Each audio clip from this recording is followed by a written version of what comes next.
First, I want to thank Representative Anchia for the opportunity to be interviewed, for the honor of being selected to be interviewed for this video in recognition of Black History Month. Regarding the work I do in the community, for the purpose of this section, I will focus on the pro bono work I do with nonprofit organizations, and I have two kind of constituencies I deal with. One is the minority and women-owned businesses, women of color, people of color, and women-owned businesses, and then for communities of color, which generally tend to be underserved in so many areas. Regarding the work I do in the business space, two of the major organizations I support from a public policy perspective are the Greater Dallas Hispanic Chamber of Commerce, for which I serve as the co-chair of the Public Policy Working Group. And then there's the Asian American Contractors and Professional Association, for which I serve as a board advisor. And another major entity I have supported and was served on the board for 18 years is the Dallas-Fort Worth Minority Business Development Council, now known as the Dallas-Fort Worth Business Council, with the current flavor that's in the environment. Regarding the social space, my focus is on addressing the negative outcome disparities for BIPOC populations and other communities of color, which experience significant disparities in mental health outcomes, maternal health outcomes, newborn infant mortality rates and morbidity rates, and then substance use and mental wellness, mental illness. In that space, I served 5 years as board chair of the Associations of Persons Affected by Addiction, which is one of the premier recovery organizations in the country, led by Joe Powell, and it focuses on recovery as opposed to treatment. Treatment involves synthetic drugs along with coaching and counseling. So that's where the bulk of the funding goes over to the treatment side. But recovery is strictly peer-to-peer counseling. So that's one recovering addict counseling another recovering addict, and that the recidivism rates, the sobriety rates are multiple times more positive on recovery than they are on treatment. But again, the bulk of the money goes to organizations that can lobby and have the funds and the staff to go out and write grants and lobby for the funding. So again, regarding mental health and wellness, when you look at the negative outcome disparities, and the stats are out there, BIPOC, Black, Indigenous people of color, along with now the LGBT community, are the highest at-risk populations for mental wellness, mental health issues. And again, we're facing an environment where more and more the emphasis, the attention devoted to that, the resources devoted to that are not, or diminishing.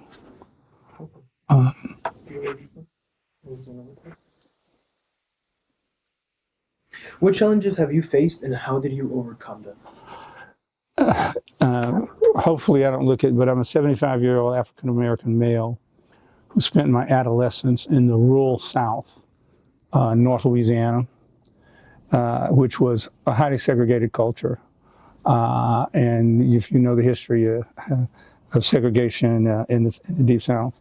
My college years, I helped integrate a white university in Natchitoches, Louisiana. I think it was the third year after the Civil Rights Act, or third or fourth year after the Civil Rights Act, where the South was very slow in implementing desegregation.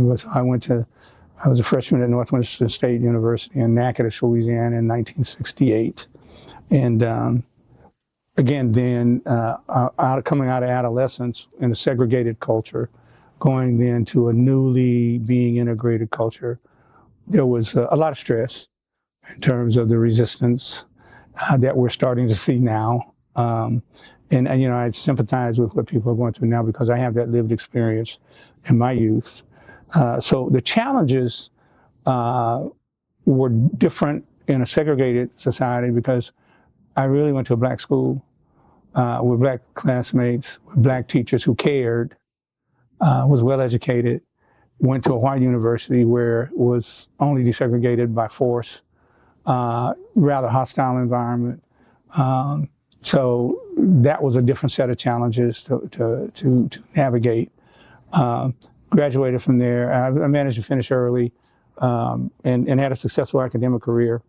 But then as I moved into the workforce, different set of challenges.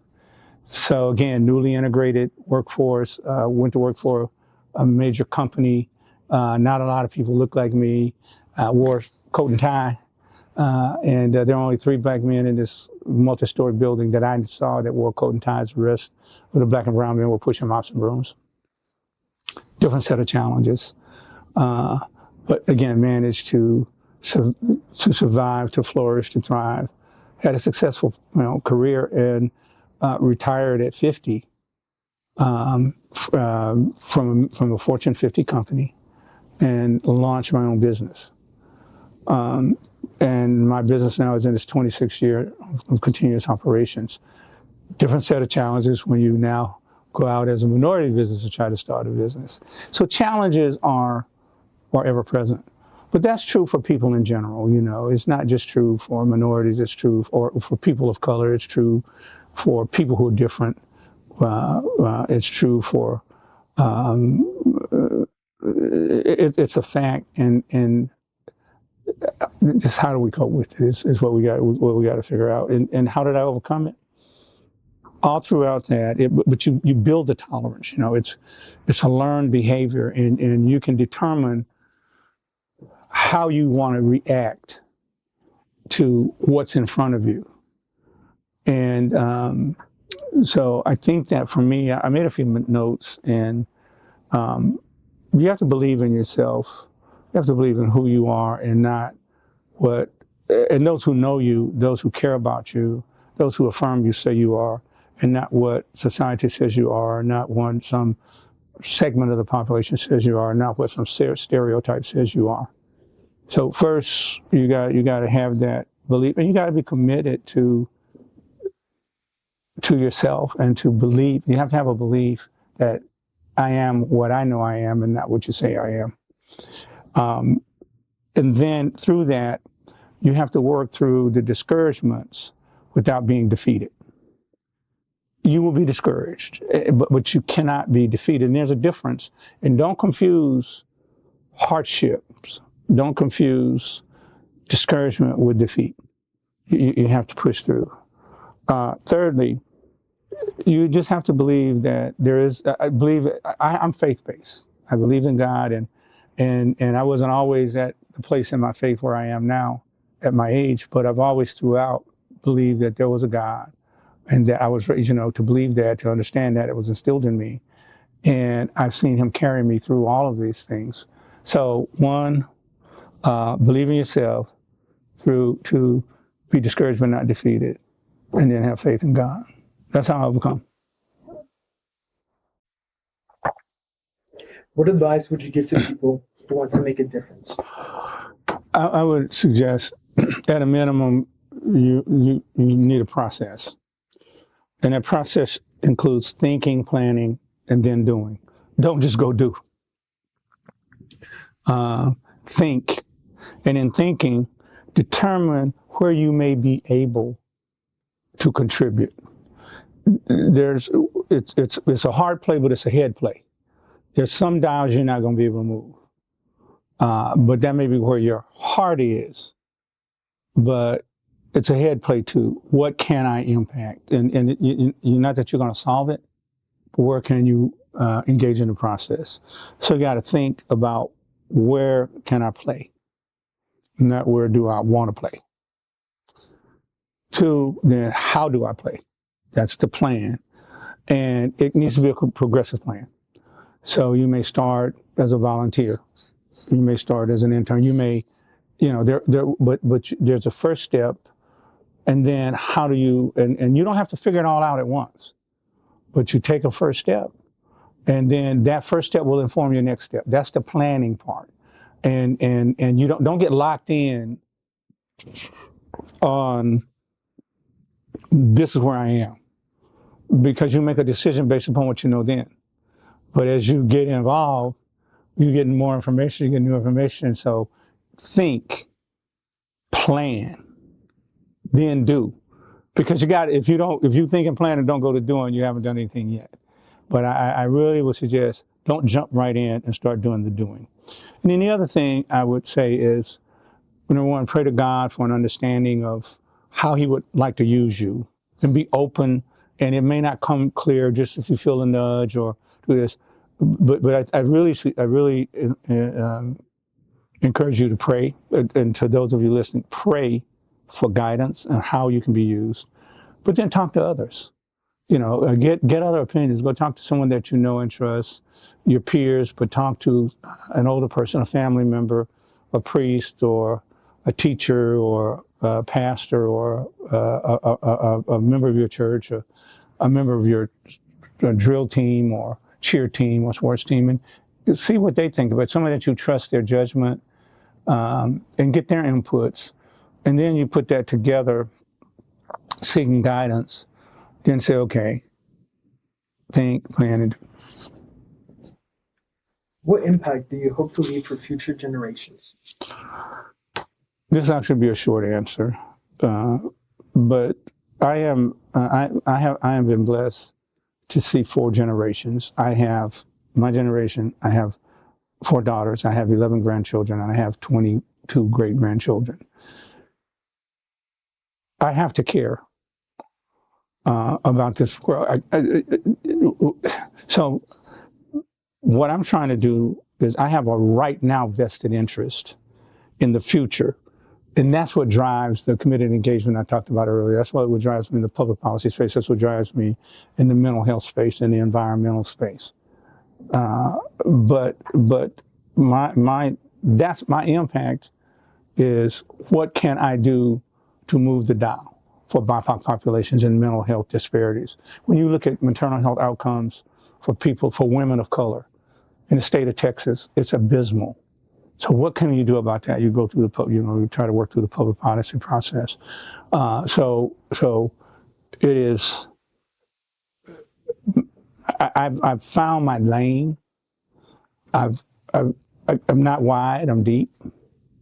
And that's what I'm trying to drive through in those lanes. And I've kind of mentioned in the public policy space, the business, equity space, and mental health and maternal health.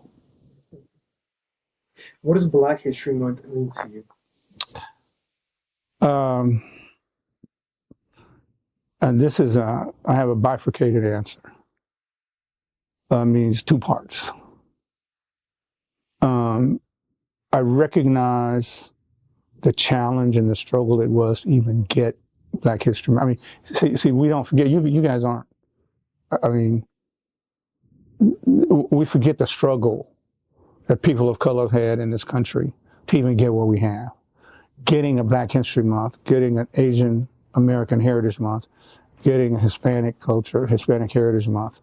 Those are significant achievements in a process, in an environment that wasn't embracing. So I recognize the importance of that. On the other hand, I find it ludicrous. I'm trying to, how do you reduce the contributions of African Americans in this country to a celebration in 1 month, when you look at what they've done, when you look at the inventions, when you look at the contributions, when you look at art, literature, science, economics? But how do you do that for Hispanics? How do you do that for Asians? To take a body of the history of Americans and reduce it down to a symbolic event, that I still have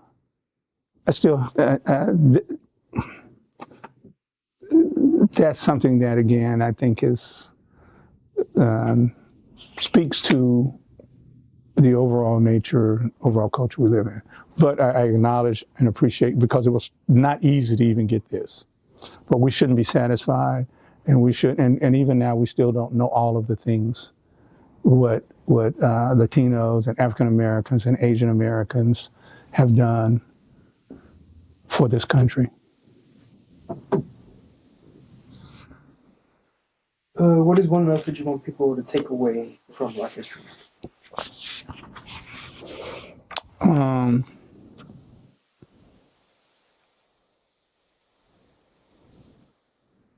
You see this through the lens of, as we just talked about, an acknowledgement, but what isn't happening. And whether it's not just Black History Month, and I appreciate Representative Anchia for focusing on this as Black History Month, but my message would be the same if I was here for Hispanic Heritage Month. My message would be the same if I was here for Asian Heritage Month. See this as a win for previous generations. Here's what I want us to do, for not just for Black History Month, but for all people of color. See the recognition of your heritage by recognition of the month as a win, but don't let that define you. Don't let go beyond that, and understand what contributions our cultures have made to this country. Go deeper than this month. This is what the message I have is: no more about what your culture has contributed, what your people have contributed to enrich this society.